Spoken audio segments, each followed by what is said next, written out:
Hi, in today's tutorial, I'm going to show you how to delegate access on GoDaddy.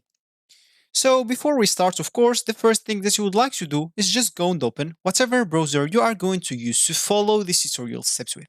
Here in my case, I'm actually using Brave, but of course in your case, you can use any other browser could be possibly working for you.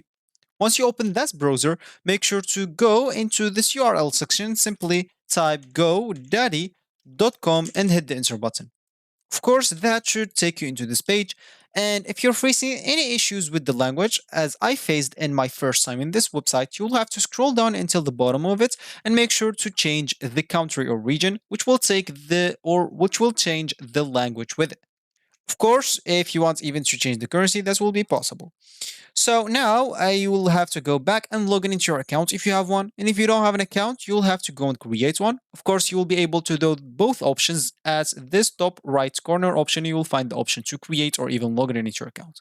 Once you did one of those two options, you'll find yourself on this screen, which is going to be your home screen or your main screen on GoDaddy website. Of course, as we said in this beginning of this tutorial, of course, we said that we would like to delegate the access on GoDaddy. So once you're logged in into your account, so of course, once you click here, you'll have to click as my products, which will take you to the products page. Then simply go and locate the domain name that you would like to have this delegated access on. For me, I have just this. Of course, if you find this not expanded, just click on it, right? Left click to expand this. Then click at DNS, which will take you to the page of DNS management. Once you're here, make sure to click on this settings. Once you click here, you'll have this delegate access.